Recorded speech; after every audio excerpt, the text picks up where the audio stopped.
ધોળકા સ્થિત આધ્યાત્મિક કેન્દ્ર શાંતિવન ખાતે 5મો પ્લાસ્ટિક મુક્ત શાળા અભિયાન કાર્યક્રમ યોજાયો હતો, જેમાં ઉત્કૃષ્ટ કામગીરી કરનાર નવેઠા પ્રાથમિક શાળાના આચાર્યને સન્માનિત કરવામાં આવ્યા હતા. ધોળકા સ્થિત આધ્યાત્મિક કેન્દ્ર શાંતિવન ખાતે 5મો પ્લાસ્ટિક મુક્ત શાળા અભિયાન કાર્યક્રમ યોજાયો હતો.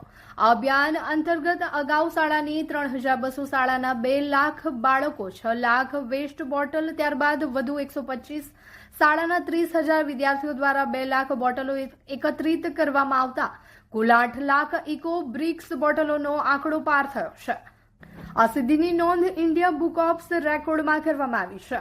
આ પ્રસંગે રેકોર્ડ પ્રમાણપત્રનું વિતરણ બાળ અધિકારી આયોગ ગાંધીનગરના સચિવ દિનેશભાઈ કાપડિયા, પૂર્વ મદદનીશ સચિવ પુલકિતભાઈ જોશી, વડવાઓ અભિયાનના પ્રણેતા રજનીભાઈ પટેલ તથા કેડિલાના સિનિયર મેનેજર દવે મિનેશભાઈ અનિલભાઈના હસ્તે કરવામાં આવ્યું હતું.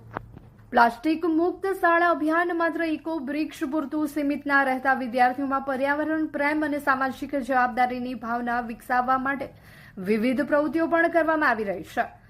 નવેઠા પ્રાથમિક શાળામાં બાળકો પોતાના જન્મદિવસે ચોકલેટ અને પ્લાસ્ટિકના પડીકાના બદલે એક મુઠ્ઠી અનાજ લાવી પક્ષીઓને ખવડાવે છે.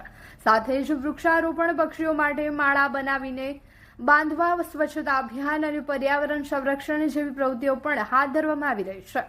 આ પ્રવૃત્તિઓમાં ઉત્કૃષ્ટ કામગીરી કરનાર શાળાના આચાર્ય બારોટ જ્યોત્સનાબેન નટવરલાલને પ્રમાણપત્ર આપી પ્રોત્સાહિત કરવામાં આવ્યા હતા.